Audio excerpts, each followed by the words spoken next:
So now coming to stratum basale. Quick recall, this is the stratum basale, the bottommost layer of the epithelium, oral epithelium. So what is stratum basale? It has a single layer of cuboidal cells, and the cells synthesize DNA and undergo mitosis. We have seen the cells undergo mitosis here. Another point is, we have seen that some little mitotic activity happens here and the major mitotic activity happens here.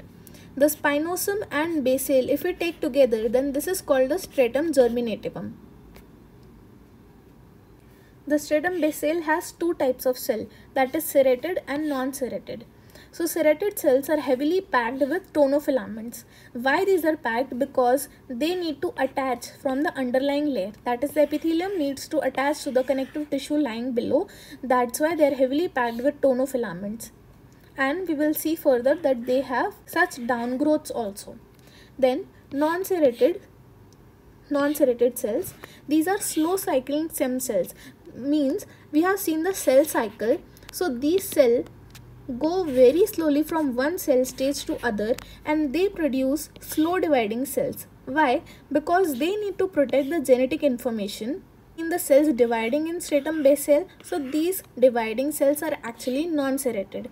They protect the genetic information, and there are a large number of amplifying cells present which increase the number of dividing cells. This is the structure of the serrated basal cell. So another thing is, the ribosomes or rough endoplasmic reticulum is present for the synthesis of protein, and these proteins synthesized by the ribosomes further forms the filaments which are present in the cell, intermediate filaments. So this is the cuboidal cell of the stratum basale.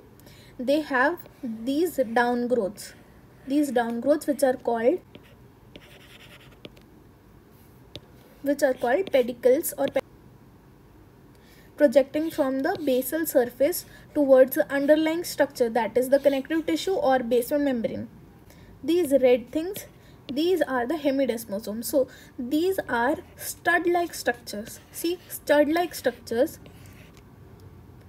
These are also for the attachment of this cell to the underlying connective tissue. So these have the red things, these are called the attachment plaques. Usually there are two attachment plaques, like we can see here. This will study further. So hemidesmosomes have only single attachment plaque. The adjacent plasma membrane and associated extracellular structures, that is here the basement membrane which will be present, which will attach the connective tissue with the epithelium. So what are the components of hemidesmosomes? Again, single attachment plaque, adjacent plasma membrane, and an extracellular structure that attaches the connective tissue with the epithelium, that is the basement membrane. Now if we talk about the lateral borders, here if we talk about the lateral borders, then these lateral borders have desmosomes, and the structure of desmosome we'll study in detail. That is, see, these were the attachment plaques. Here this attachment plaque will be for the adjacent cell present over here. So two attachment plaques, this is the space between the two cells, and this is how the desmosome forms. So these things are the tonofilaments or the intermediate filaments. These get attached with the attachment plaques. Two spaces are connected by desmocollin and desmoglein, which are of cathedrin family. So we'll summarize the type of junctions found in basal cells of epithelium. So hemidesmosomes are present, then desmosomes are present, gap junctions are also seen, but tight junctions are not present.